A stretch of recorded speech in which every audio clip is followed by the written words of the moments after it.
But I think one of the things that I always get fascinated is, you know, I grew up in rural, and one of the things that was never easy was imagining life beyond rurals, and it's a real thing, like where you can't comprehend beyond rural, because you're not really exposed. But these days it's sort of a better, because we've got social media, you've got TV, you've got all these things playing around. But for you, I mean, someone, was it better because of proximity to Santen, grew up in Alex? How was life, I mean, just growing up in Alex?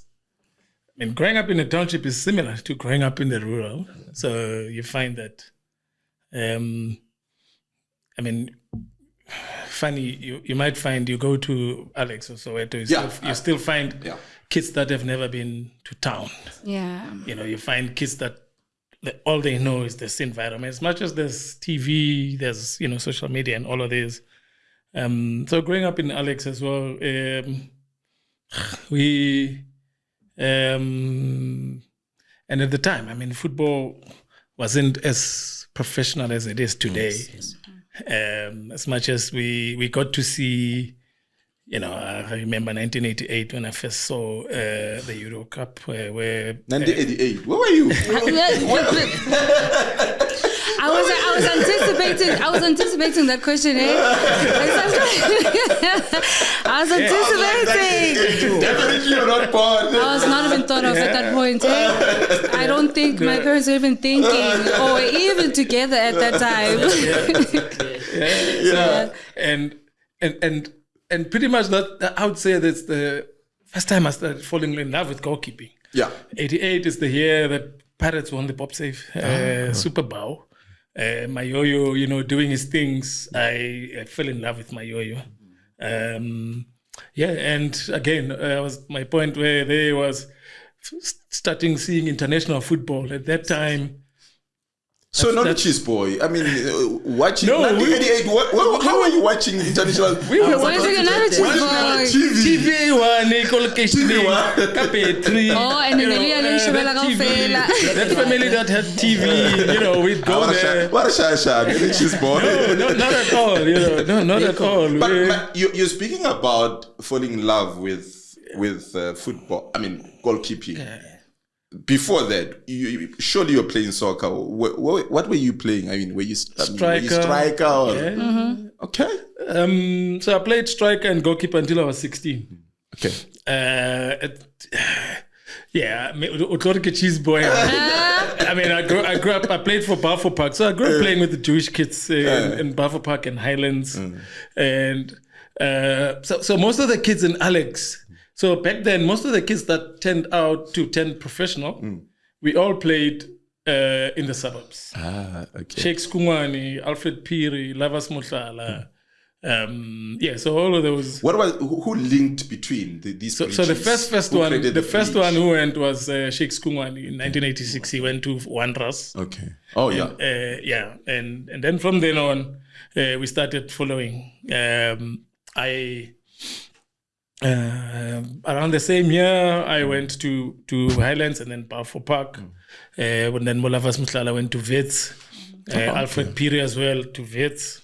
But what attracted us to the suburbs was, so when we started seeing Sheikh Skungwani, he had things that we didn't have. He had a bag. Never mgaya. Yeah. So that was the thing of cheese boy. Cheese boy. So not only bag, full tracksuit, soccer boots, and of which none of the kids in the township had that. So then we started. So before even aspiring to play professional, we aspired to play in the suburbs. Then after Sheikhs, then there was this other guy. He never played professional. He's a principal now, Mabandla. Went to Balfour Park. But then with playing at Balfour Park, Highlands, Wanderers, one of the perks that came with it is if your team played well in that season and you win, and you become the best team in your club. So that team goes to Europe. Either they were going to England or Israel. So Mabandla and Shakes were the first kids that went overseas. Oh, interesting. In 1987. So we all wanted to go overseas. That experience. just a question. Yeah. We are in different generations now. The football that is played currently is completely different as to the football that you played in. You know, the atmosphere is different. The soccer boots, you know, now soccer players are now brands. They're big brands, you know. But then, you know, growing up, there are teachable moments. There are things that form part of character development. Yeah. What do you think maybe would have been needed in this day's society in terms of football that you guys had back in the days? That's my favorite subject, what you are talking about. And I love talking about this with, regular folk. For me, I'm saying, until people understand that football is a reflection of society, then we will start understanding how the current generation, when you look at my generation, when you look at the 96 generation, we were lucky as a country that we had come where we came from as a country, from our township, from everywhere. So the players that played in that era, their character was shaped by society. And it's no different today. So the character of players, because in football, they go to training 2, 3, 4 hours. The rest of the time, they're part of society. So what shapes their character, And that's why I always say as well, when a young man goes off the rails, it doesn't matter which club he plays for.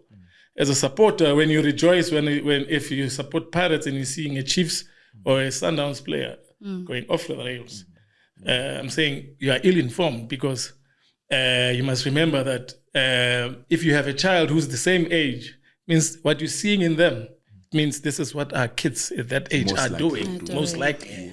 Yes. So. But on the flip side, let's flip it over to today's society. In your words, as a person who has played in that generation and who has succeeded, what do you wish that you had from today's society? Is it social media? Is it the brand management? What do you wish that you had in your days? Is it the bag? The bag. Jeez, if you look at my career, if you look at the things that I used to do, some of my teammates, and even now, some people think the things I used to do, that my management, my manager, was smart, used to do. No. I believe life is a teacher, and you learn from, other people, you learn from, I mean, really, I would say today it's much more, professional, and more opportunities are more even, the world is more open. From opportunities of playing overseas, from opportunities of endorsement deals. So this is what I used to say a lot, that as much as I wanted to, I had aspiration of playing overseas, and I said, if it doesn't happen, it means I'm supposed to be here. There's a bigger role for me to play here. Correct. Then I used to have a lot of endorsement deals, and I used to go myself to companies. I used to, so like for instance, when Chiefs had activations or announcement for sponsors, I would be the last one to leave. So generally, this is what players would do. No hassle. So even today, so generally, this is what footballers do. If there's an announcement or a partnership with a sponsor, they'll wait after all the formalities, and straight after dinner, after the formalities, they go. Okay. You stay back. I would stay. I meet CEOs, I meet marketing directors, and I would chat with them. And the people that ran Chiefs' account back then, the Castelletti sisters, Amy and Vivian, they loved me so much because they knew that I'm going to stay over, I'm going to chat with, and of which that's what they wanted. But most of the players were not comfortable. But I think it brings me to my next point. And I need to bring Tosh also into this conversation. Outside of professionals, soccer skills, right? Yep. There's an element of skill set that you had. You had a social skill. You knew how to navigate. You knew that you're a go-getter.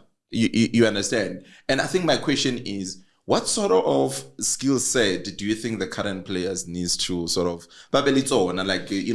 beyond just being soccer players, just to align with what you're saying? Because it's sort of the skill set of being a go-getter, open certain doors, you build relationships, you got endorsement as a result of being that hustler, you're selling them maybe airports, I don't know. But you at least perhaps, manage to communicate and sell your point. What sort of skill set do you think the current generation of soccer players needs to actually show or build and develop?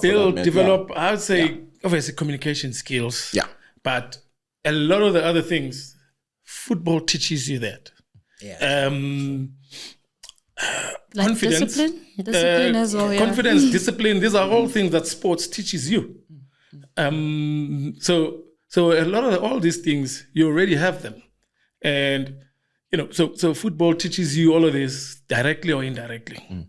And this is as well, again, when I advise parents that their kids are playing soccer, I tell them, so there's a tendency as a parent that you'll only support when you see, hey, this one ngatune talent, somewhere. That's the only time now you invest in them. I'm saying no.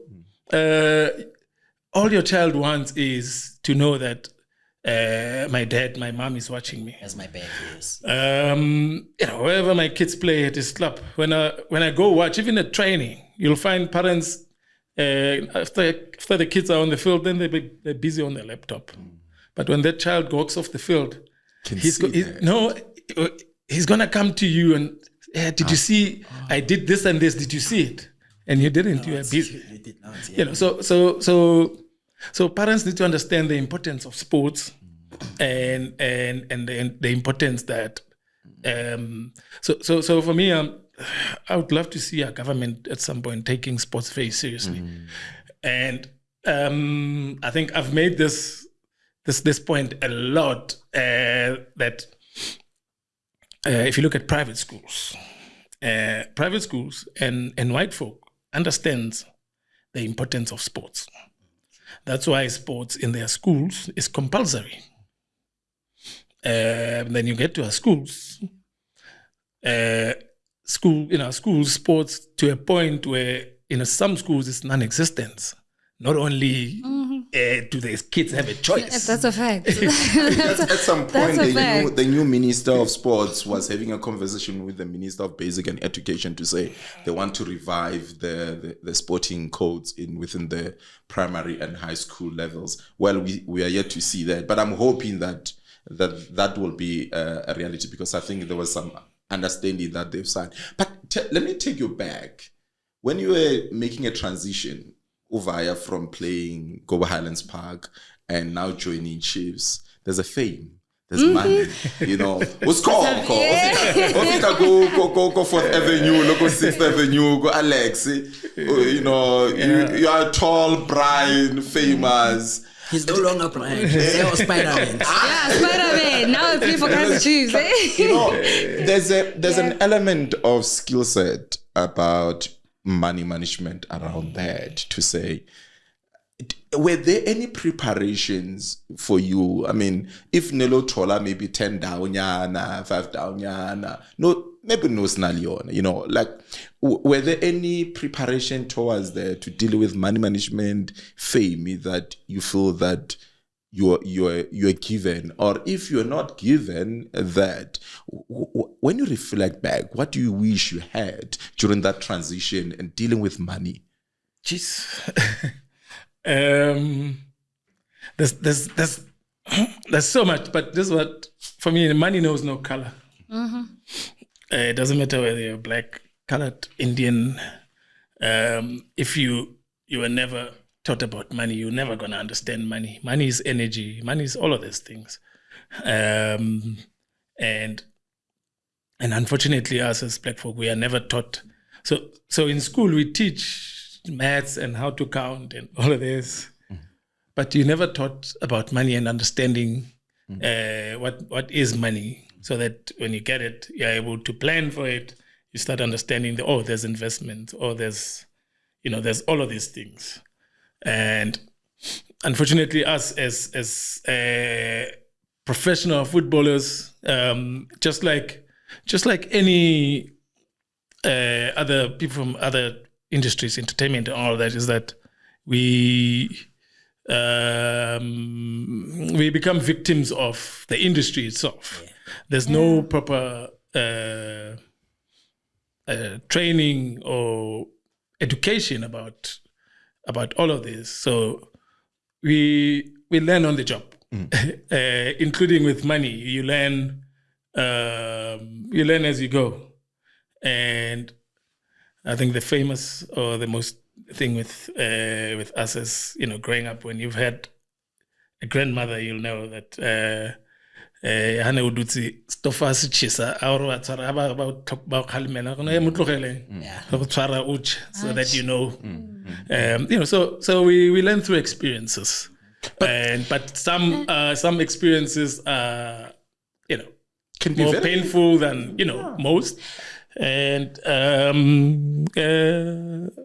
so we've lost a lot of money, and we lose money trying to invest, not trying to be extravagant. But yeah, I just want to take it into modern day football, and these are the mistakes that have been done in the past generations, of which there's a couple of lessons that should have been learned. And you did say that football comes with a package. You learn how to be confident, you learn how to be disciplined. But then why do you think that this whole financial skill set has not been instilled in the football industry as yet? It seems like. Yeah.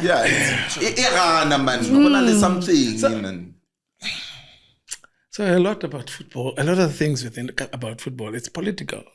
So some of the stuff, sometimes I don't want to talk about them. But sometimes I don't. So I think what we're trying to say it's more about why Ikare, the financial skill set among the soccer players. You find someone who all 10 down. I mean, we just say 10 down. Too much. But then it gets to the point where we read about them, maybe for whatever reasons, someone live isolation. That's exactly what we are referring to. To say, King, why is there's no transition? We seems not to be learning this thing about the money issue. What can be done better to equip?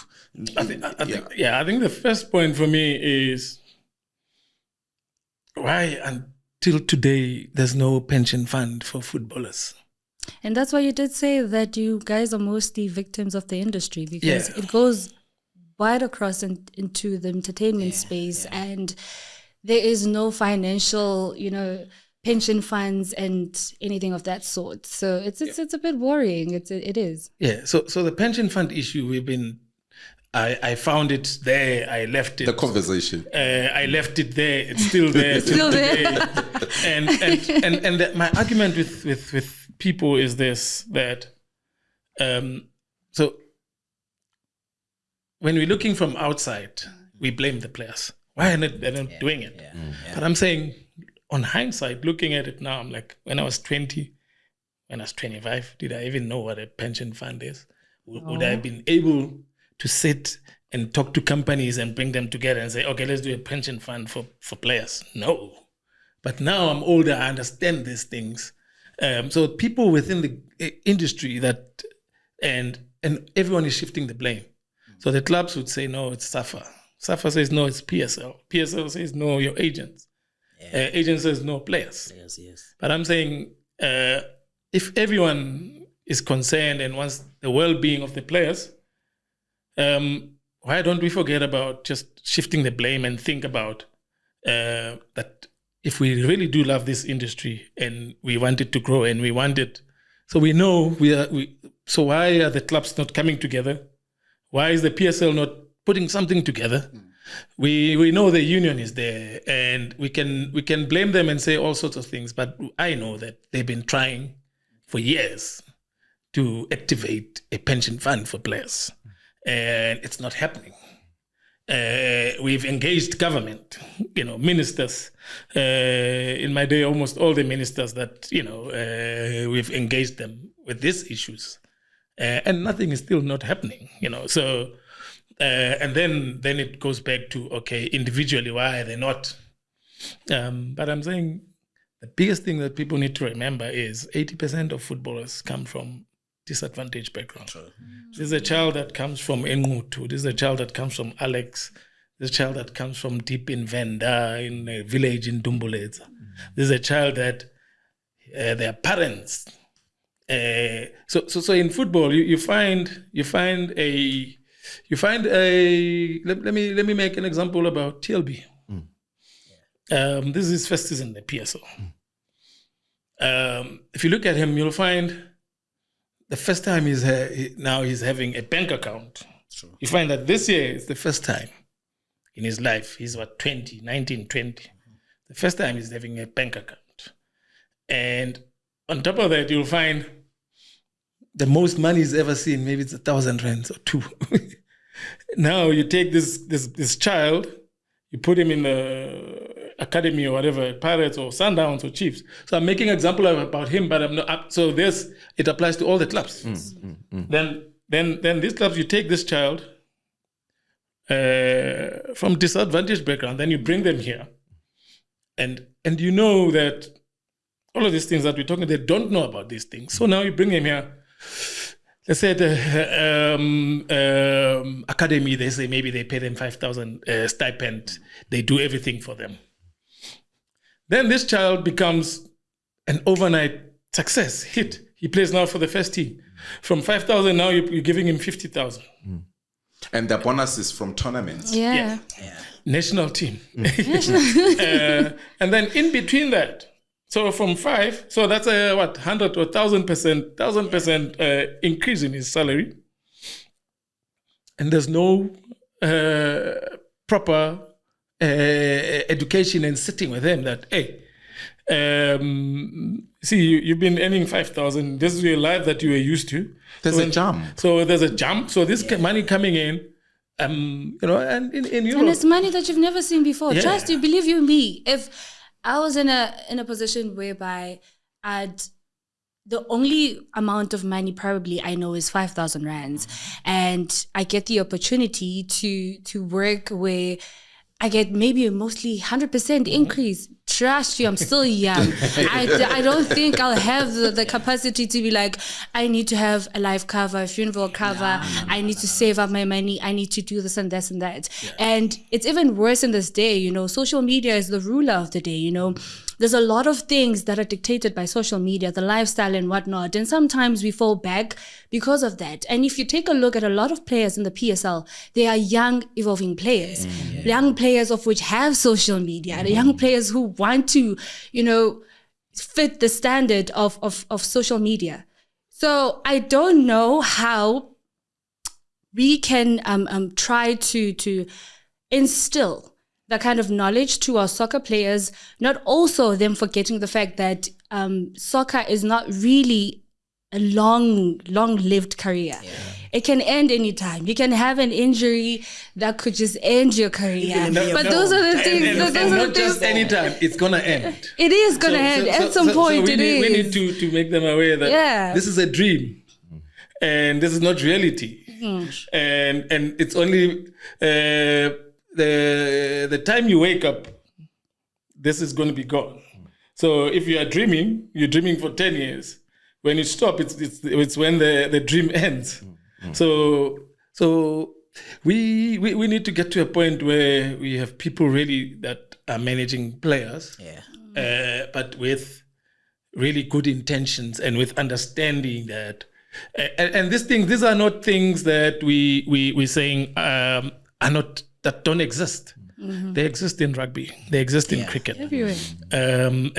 These concepts. Everywhere. Hence, I'm making a typical example with myself. If I move from nothing to getting a salary of 100,000, I wouldn't know what to do. Yeah. And, I genuinely wouldn't know. While you're on there, actually, for instance, us, more especially us as young boys, like Masakula, we usually, the first thing we always say, no, Mina, first check, I want to buy Makoko, Idlala, and everything. Like, I've never heard of someone saying, no, Mina, when I grow up, I want to stay in an apartment and pay like 15,000 a month, but then eventually Maybe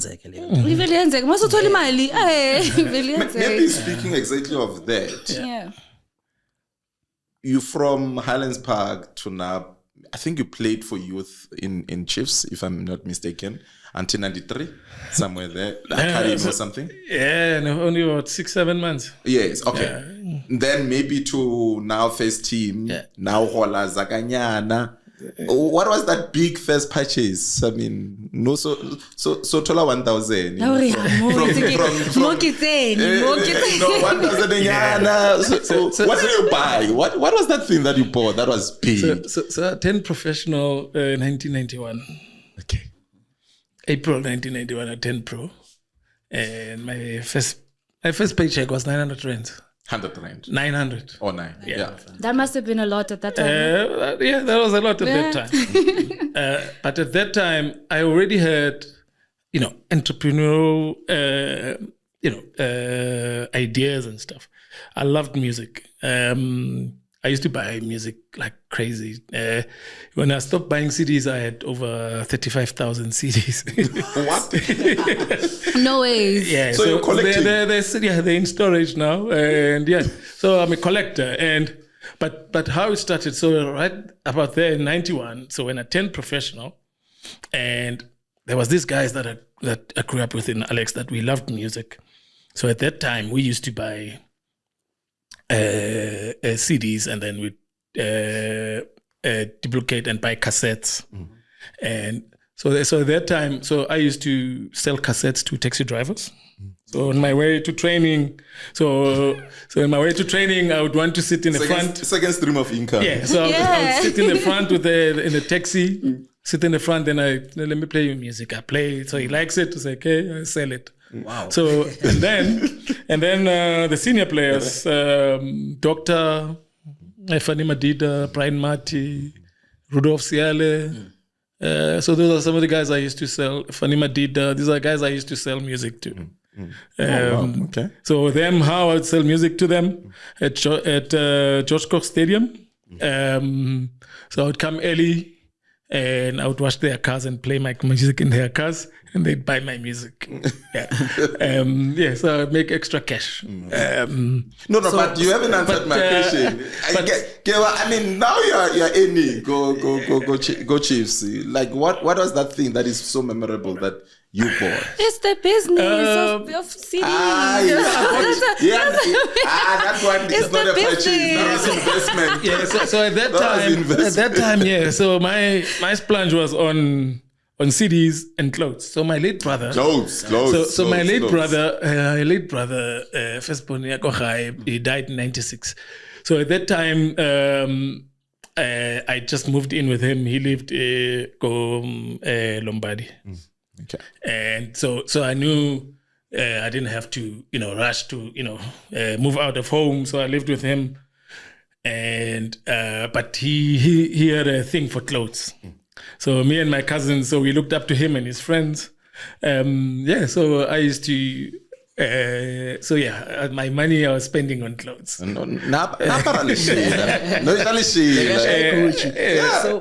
question to you now, you said you turned professional in 1991, right? Yeah. So when I check, at that time we were still living under apartheid, right? So we were not allowed to participate in the World Cup, CAF Champions League and whatnot, AFCON as well.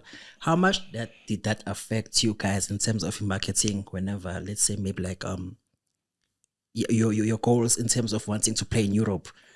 Like, were you marketable just by playing locally? That's a good one. The borders of South Africa? At that time, I think even all of them, like Dr. Kumalo and them, I think none of them really dreamed of playing overseas. Wow. We're happy with playing here. Oh, okay. At that time, players that we knew, I mean, Gary Bailey played for Manchester. We knew, but let alone thinking, I mean, around 91, 92, dreaming of playing overseas. For me, even playing professional was never, something that I thought would happen for me.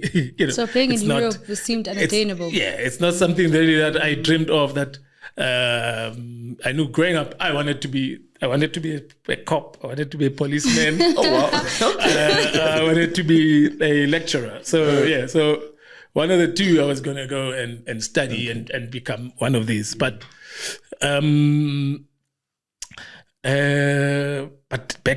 back then, I mean, just here on the local scene, just playing at Ellis Park. So us with the under 19s at Chiefs, we used to play against the Sundowns, Pirates, Cosmos.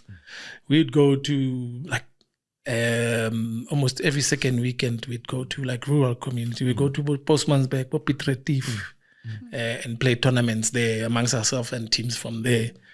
And then we played. So mostly we'd cut and rice for the first team. Yeah. And that was, introduction into seeing, playing in front of big crowds. We used to play in the mines on Friday nights. We used to go to the Orkney, Val, in those mines and play Friday nights. But think of it, I would lie. I would be lying if I said I thought this is something that's going to become part of my life and make a living from it. And maybe speaking of the appetite to be an entrepreneur, and I see that. Did you have any form of guidance in when it came to making any form of financial decisions, or was it something that you naturally just had? No guidance at all. Over the years, maybe it's that I always hung around people that were older than me. So most of my friends would be 5-10 years older. Okay. So even then, I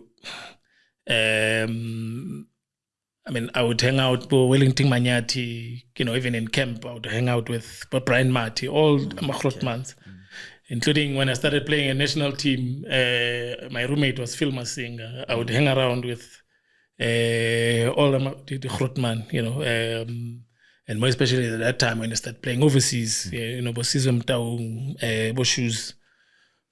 So maybe I hung around older people a lot.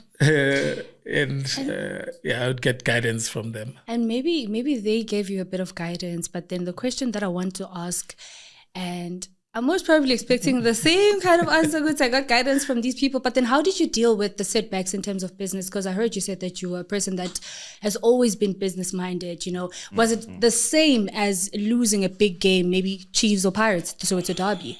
But how did you deal with the setbacks in terms of business? Yeah, losing money. It hurts, but sports teaches you that anything that you do, when you fail, you try again. You keep trying, and it teaches you how to deal with failure, because in sports, including in training every day, you win, you lose. So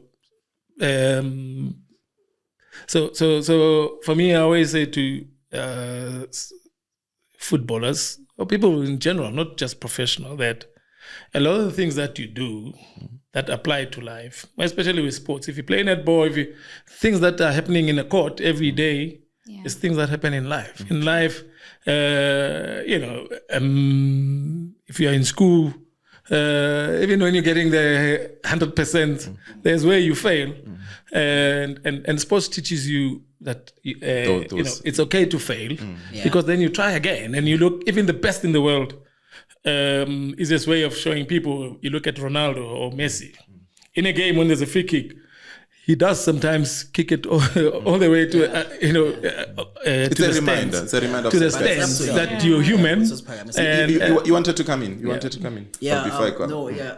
While Osasekolela point, I wanted to make a typical example with the same position about Widala, which is goalkeeping. It's like, for instance, like you can make 50 saves, but all of a sudden back pass the ball, like every save you've made prior to that, mega. So that on its own, like builder, it's okay.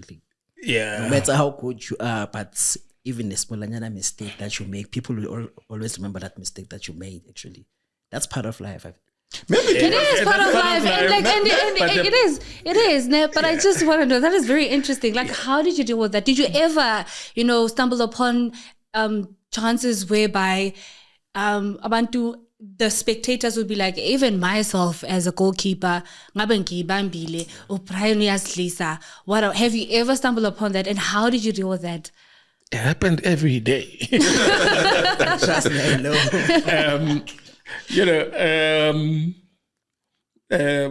I always try not to scare the kids that want to be goalkeepers, with the responsibility that comes with being goalkeeper and the understanding that this is a position where in a team, everyone else can make mistakes and someone else can cover for them.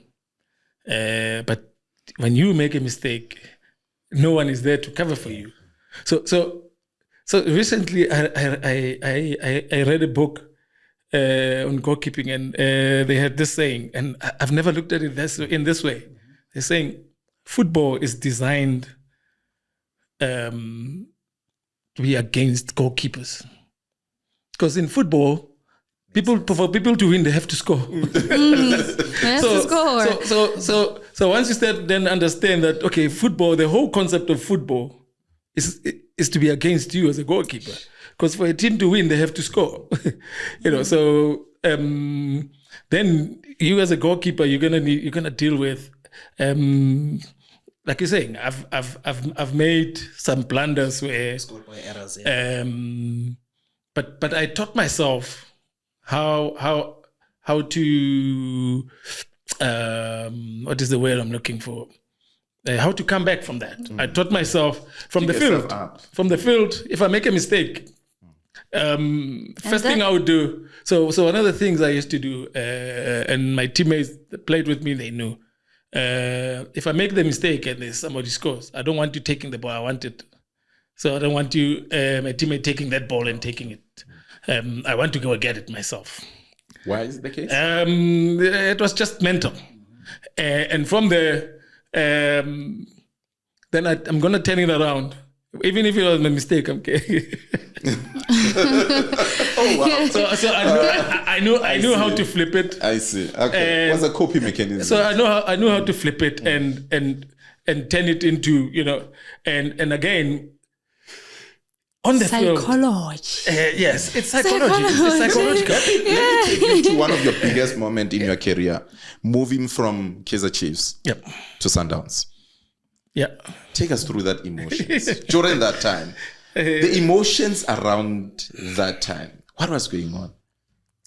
Just there was so much going on that till today, every time when I speak about it, I always then discover new things about how the whole situation happened, unfolded and how I dealt with it, and because then I start looking at other things differently. Correct. But at the crux of it, it was, in the era when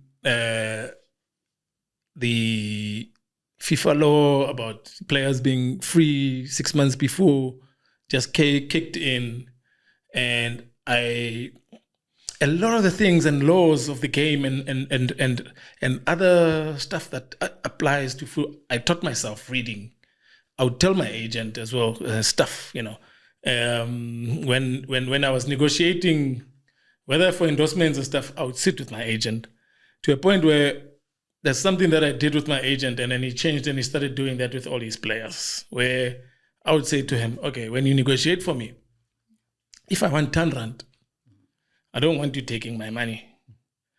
if you take in 10 or 20%, you must get it from him, the company or the club. Don't touch my money. So in your pocket, you want 10 rand. Don't touch my money. In your pocket, you want 10 rand. So in my pocket, so I started teaching him that you don't take it from me. Then you have to, I tell you this is what I want, then you put your thing, then you go and negotiate. But for me at the time was that, so we started negotiating with the club, and we were not, seeing eye to eye, and we were not agreeing on, and at the time, for me, I felt I'd been with the club for 13 years. I'm the captain. I've been for a couple of years, and I felt that I needed to be at a certain bracket.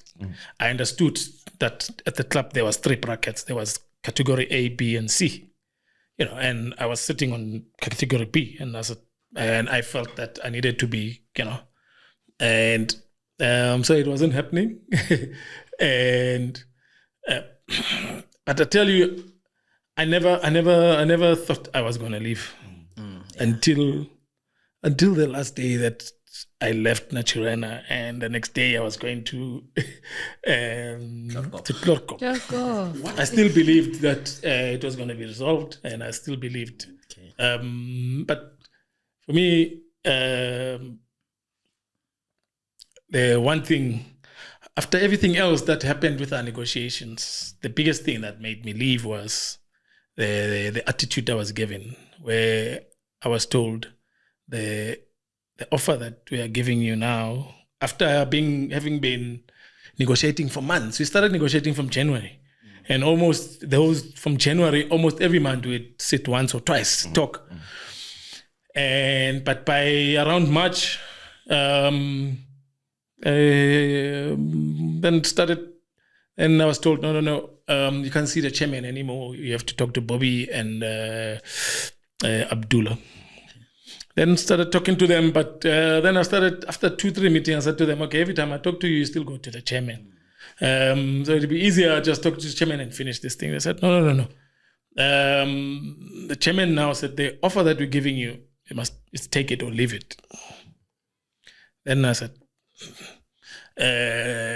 well, those his exact words. They said, yes. I said, I would love to hear it from him. And that's what I was told. And it took me about a month to get to him, for him to tell me, no, the offer they gave you, that we are giving you, the board and everyone feels that that's what we're giving, and it's take it or leave it. And that's in a way, in a sense, for me, that all of that made things easier for me to say, okay, I'm going, because for me it was about respect more than anything. I just quickly want to shift the attention now. Yeah.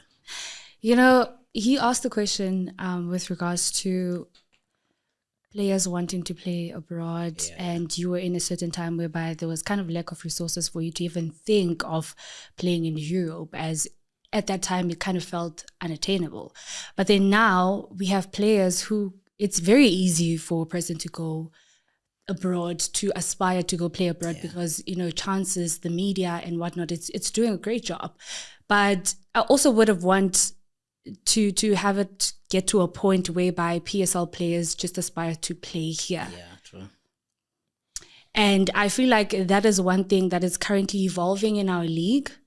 I feel like our league is evolving to such a point whereby even it's going abroad, it's going across in Africa. Africans are now making podcasts, with the PSL.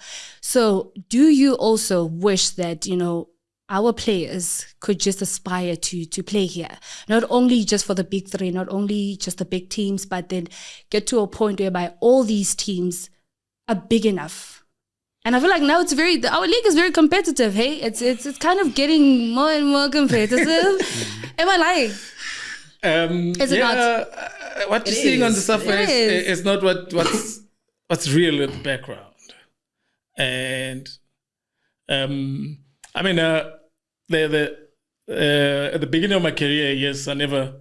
But later on, from '98 onwards, I had offers from Liverpool. I had offers, from Turkey. I had offers. Oh, that's interesting. Denmark.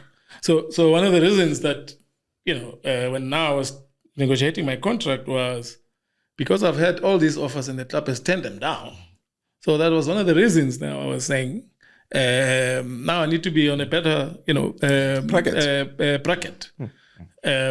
So that's one of the reasons that made me to leave as well. But just to your point with players, realistically, and that the PSL can never compete with leagues in Europe. But can it not get there? Not in our lifetime. Not in our lifetime. It's the way football is designed, and South America is the same. Players from South America flock to Europe. Right now, the one continent or the one country that is building, that is pushing everyone there now is Saudi Arabia. We don't have that kind of money. The PSL players, a lot of players here on the continent used to use the PSL as a springboard to go to Europe. And it should be the same for our kids here. Saying there's much bigger opportunities and there's nothing wrong with it. And them going there, opening a space for someone else, for your new kid on the block to come in. So for me, I'm saying I would love to see more of our players playing in Europe, in the big leagues. Our kids today that love the Premier League, Spanish, Italian, don't know that from like 96 to like 2004, 5, 6, we had players that played in those leagues consistently. We had players playing in the English league, playing in Italy, playing in Spain. In Germany, and at that time we looked at, and we had players playing in Turkey, and the ones in Turkey would say, okay, these ones are playing in a lower league in Europe, but we had players playing in these big 4 leagues, and it can't be that we can't have. We know we have the talent. For me, it's no question. South Africa, we have the talent. Isn't it a proud moment that most of our Bafana players are from a local league? Isn't it a proud moment, or will it be more of a proud moment if our players, Bafana players, were into different leagues, maybe in Europe, Saudi, and whatnot? While you're still there, most of the time, people, they usually resonate with, for example, the 2010 squad, whereby they usually say there were players from Europe, Abombas or Tsepo Masilela at the time, but the national team, apparently it wasn't doing well. So seeing local players playing in the PSL doing well for Bafana, they just got a bronze last year, go AFCON. As Abuz and I would see, isn't that a proud moment to see that not just PSL players playing for Bafana, but doing well also for the national team? Yeah. So then I'm saying, if those players were playing in Europe, in the big leagues, it means we could have won the Nations Cup instead of getting bronze. It's okay to love our product, but we need to be real about it. Yeah, that's true. And when you talk of the standards, not only of coaching and playing, you're telling me if Nkota is coached by Guardiola or is coached by Mourinho, he'll be the same Nkota that is coached by Jose Rivero.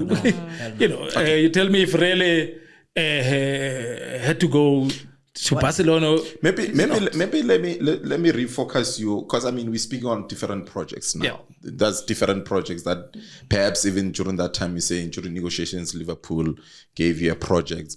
The projects that Sundowns representatives offered you, what was more compelling around it? So with Sundowns, when they came to me and said, okay, we have this new owner. His dream is to build this club to be the biggest club, and not in South Africa, but on the continent. And he wants you to be part of the project. And we negotiated for like a couple of, about one month or so. But when they came back and said, look, this man says he can't talk to you now because you are with Chiefs, but he would want to build a team around you and other people that will be coming through, including that he's seeking advice from you of which players to sign. Wow. I said, okay. And for me, and as a person, it's the same. If you're working for Investec and Absa or Nedbank comes to you and you see that they value you more than, you're not going to stay with Investec. Yeah. Doesn't matter how much of a premium bank Investec is compared to Nedbank, but you will go to Nedbank if Nedbank are saying to you, we want to position Nedbank to be one day to compete with Investec, and we want you to be part of that growth. Maybe let's unpack these, and I'm going back to your playing days and doing the transition from Chiefs to Sundowns. In those moments, when you're making these decisions, was life beyond soccer one of the factors that you considered in such that either the projects might be so attractive that it builds you towards life beyond soccer? Yes, absolutely. For me, life beyond soccer was always at the back of my mind from my mid-20s to a point where I remember my 26th birthday, I decided, I said, I want to retire in 10 years at 36. And at that time, I didn't have a reason. At that time, I just felt, okay, in 10 years, I want to retire. And then went on. So when I was at Sundowns, I was able to do a whole lot of stuff, including business for myself, including business for the club. I did sponsorships, for the club. From my second year at Sundowns, I did Sahara Computers. I don't know if you remember the company. And then I did Nike, the Nike deal. I did the Nike deal because when I went to Sundowns, I was a Nike athlete, and Sundowns was with Diadora. And in my second year with the club, Diadora was... So that entrepreneurship element, no hustle. Wasn't always there. But you did say it has always been there, you know. I think with you said with your first paycheck, you wanted to buy CDs and you've been selling. So he always had, a business mind. But then as a person who says that you've always viewed life beyond football, life beyond sports, what do you think... how important do you think image and brand reputation is for athletes that are looking, to have a life outside of sports in terms of business? Jeez, it's highly, highly important. So your brand, your name is your currency. Yeah. So what beyond the the game, whether you're an athlete, a runner, football, rugby, whatever. Beyond that, from then on, your name, your brand is your currency. Yeah. So what's gonna make a living for you for the rest of your life is your name. Yeah. So it's very, very important for you to guard it with jealousy. So as a brand, Brian Baloyi, what principles and values do you associate to the name Brian Baloyi? Consistency.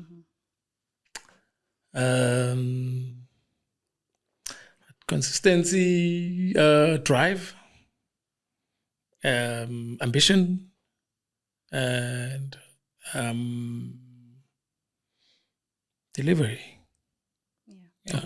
Delivery. Okay, so, maybe Tosh, come in. We need to wrap up. Yeah. So while you were still on that go-getter thing, when you were still a professional player, like you used to be a go-getter, I also listened to a Gavin Hunt who also says in his playing days he also used to coach like school kids as like his side hustle, of which him coaching a school team he actually made more money than what he made in the field of play. So do you think with the current generation of players, do you think they think whatever we're getting is more than enough for us to start looking for?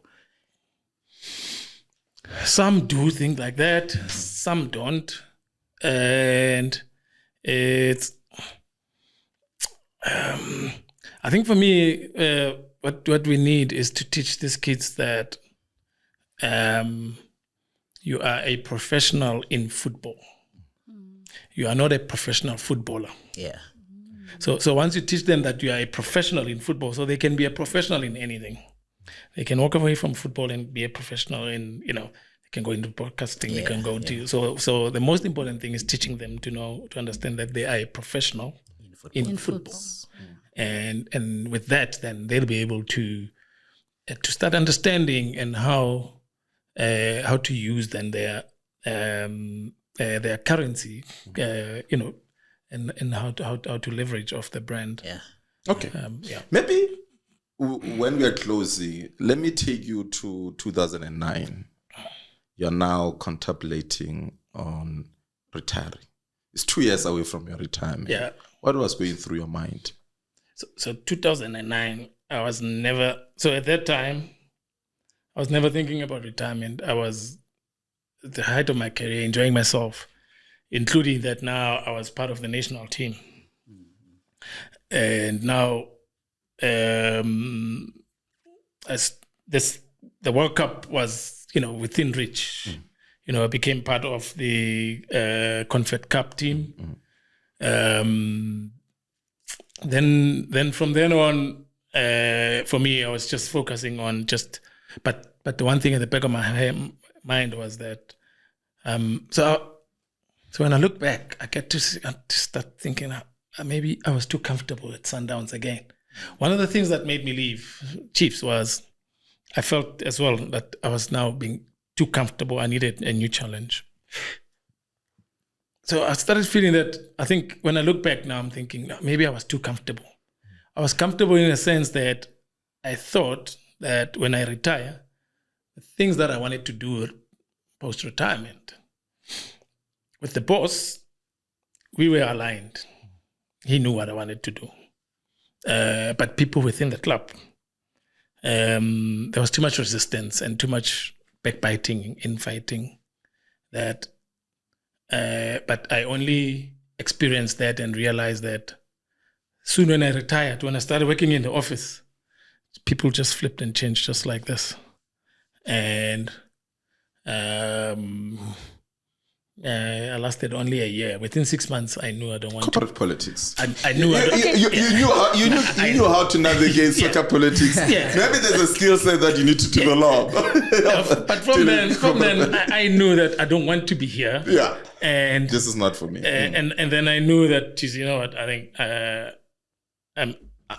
I'll work for myself for the rest of my life. But you know, with 2009, for me, straight after the Confed Cup, then change of coach, new coach comes in, and then my dream was shattered. The same way as it was 2002, which missing the World Cup in Korea and Japan. Yeah, and that one hurts more for me because the coach was the same man that took me to Burkina Faso in 98, and that made me number one. And 4 years later, we go to the World Cup, Korea and Japan, and then he snaps me. Maybe speaking of that, and I think we in wrapping up, I'll allow you to come in. We are going into big tournaments in the next. I mean, speaking about that pain, you can tell that it's still there. The wound is still there. Yeah. There are those who are going to miss out for AFCON, whether from injuries or just not making it to the 20. Whether it's form. The Kebabu Villa guys, they're picking up forms. And now people must be worried. It's very tough, eh? And competition is very tough. And we've got World Cup coming up. there are two things. I mean, dealing with the rejection, the fact that you don't make it to those tournaments. How do you pick yourself up from there for as a player that, you know what, you didn't make to AFCON, perhaps for injuries, that can be hurting a lot. Or you didn't make it mainly because you're just not in the coach's plans. How do you deal with that? Maybe when answering that, those tournaments comes with money. That is the reality. Yeah. More especially. They come with money. So now, how do you deal with that kind of maybe huge lump sum that, you know, it's not part of the budget? Because the reality is that you can't budget such kind of money because you're not really guaranteed that you'll play at those tournaments. Yeah. How do you deal with such a significant amount of money that comes in? Two questions. Two.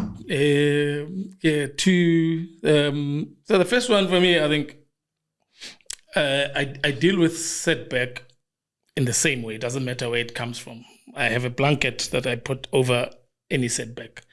Be it losing someone that you love, be it it's business, be it it's career, or, you know.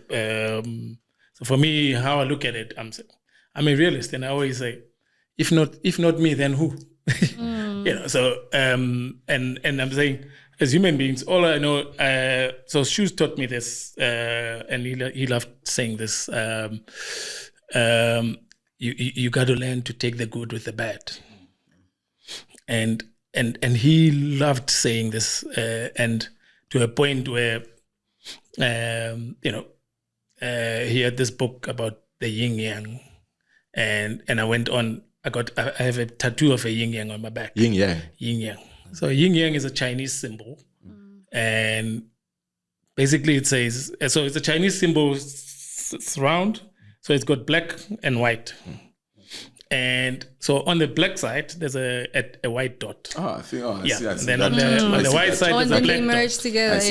And they merge together. And what it says is, in every good there's a bit of bad. In every bad, there's a bit of good. So life always finds a way of balancing itself. It's just the universe. And so with setback, that's how I'm able to recover from setbacks within a short space of time. But with the finances, yes, players, more especially, there's ones that already know that they have one foot in, and the only thing that's going to hold them back is injury, you know. So, and to those, I would say, you know, really find, you know, I know it's always difficult finding someone that you can trust with your finances, because and we have this tendency of so here's things that footballers don't understand, and that I hope footballers of the future will understand this, that they are a business. And as a business, so you can't run yourself as a business. You need professionals that understand. You need someone that will manage you. You need someone that will manage your that will do PR and manage your image. And here's one thing that a lot of players always, mix up. They have agents and they think, okay, when I have an agent, I'm okay. They don't have a lawyer. You need to have a lawyer. You need someone that is overseeing what your agent is doing, if he's doing the right things. And that lawyer must never be a friend or tied to the agent. So these are the things that we're hoping that and these are things that one wants to share and the knowledge and to share with the coming generation, that structure yourself in this way, then half your problems when you retire, they'll be sorted. Okay, maybe let me allow you the couple of questions and we wrap up. No, just for me, this is a quick fire round. Nah? Whatever comes to your mind, you say it. You don't think about it. You don't think about it. Right, are you ready? Ready. So, in 3, 2, 1, let's go. Messi or Ronaldo? Jeez, it's simple. Messi. Best player you played with? Best player I played with. Jesus Christ. Good question. Good one. Very tough. Benny McCarthy. Benny McCarthy, most underrated local talent in this day and age. In this day and age?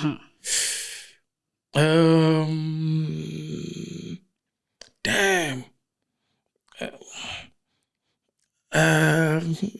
Tough one. Tough one. I would have said Mbule,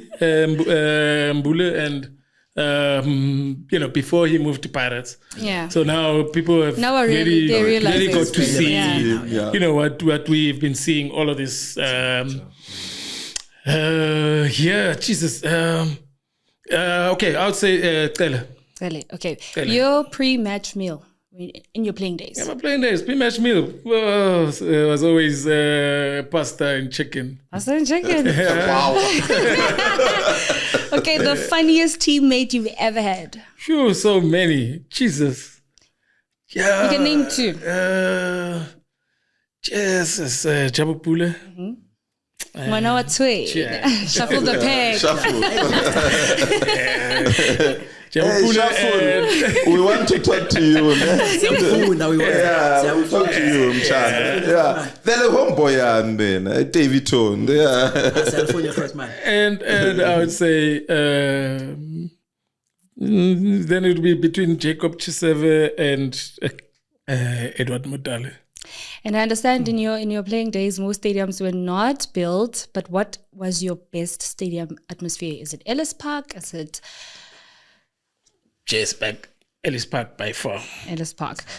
Favorite football memory? Maybe it was a save, the biggest save. You saved 3 penalties, or what was your favorite football memory? Jeez, there's so many. But the one save I always remember is save the derby with Benedict Villagazi.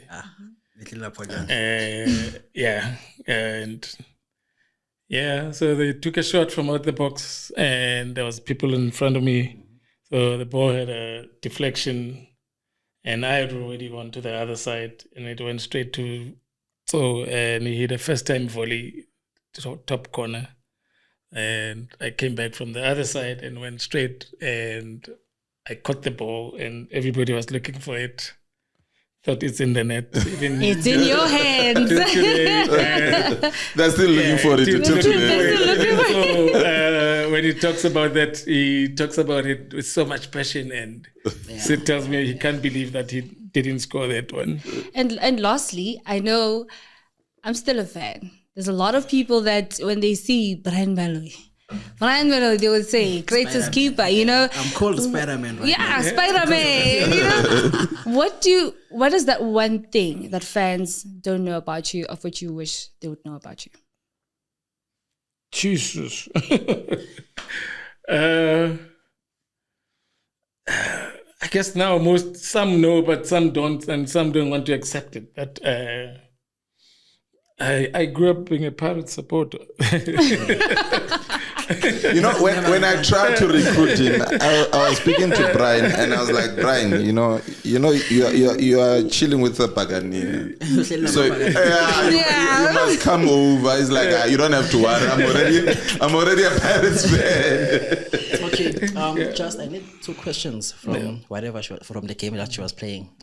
First one, Ted Dimitri Pito Musiman. Jeez, Pizzo never got to coach me. But yeah, everyone that has played under him, things they say. And as much as, Ted has coached me. Yeah. But for me, when I look at what he has achieved, Pizzo, what he has achieved, I would have loved to play under him. So I'd say Pizzo. Okay, last. William Okpara, Brian Baloyi. That's my friend. That one. How do you do that to me? That's a good one. That's my friend. And now I'll go with Spider-Man any day. Spider-Man. But I'll tell you one thing that lots of people don't know. When William Okpara first came to South Africa, he came to Chiefs. Is it? What? He was on trial. He trained with us for almost 6 months. Wow. He was on trial. him and a gentleman called that came from the Congo, Chris Di Bongo Bongo. Oh yeah, yeah. He was on trial with Wait, who? Chris Di Bongo Bongo. Chris from Christopher Bongo. Christopher Bongo. Oh, okay. Sorry. He changed now to call himself Bongo. But when he came here, he went by the name Chris Di Bongo Bongo. Oh, okay. So he changed later to Christopher Bongo. And they came through with Etienne Nsunda. I don't know if you remember Etienne Nsunda, Pirates. They went to Pirates. So that's where we formed a friendship with William. So you told William, no, I'm fit to via you go Pirates. No, but at that time, that's just when I had just signed with the first team. And the club at the time. So there was William Shongwe and Wade du Plessis. But the club then. Obviously, I was 17, and they were not really sure about me, and they knew that the next season William is moving to Pirates. Okay. So, he came before you. So you are saying that they knew that he's moving to Pirates, and you were 17, and they were not sure. So I was with the first team, so there was 3 of us. Yeah. But now it's end of the season. William was now moving to Pirates. Okay. No, William Shongwe. William. Yeah, William Shongwe was moving to Pirates. Okay. So the club was looking now for a third keeper. So as he was training with us, then he disappeared for like. But then thing came, Potende Ishela. So that Potende Ishela came, then the club ended signing Potende. And then a couple of months later, we saw Okparana emerging at Pirates. Okay. No, man. Thank you so much. And it was quite amazing. An amazing time. I really had fun. I enjoyed this conversation. Okay. Yeah. We'll see you. Wrap up. Done. Okay. We can go home. Cheers. No, that was amazing. That was amazing. Thanks, buddy. Later.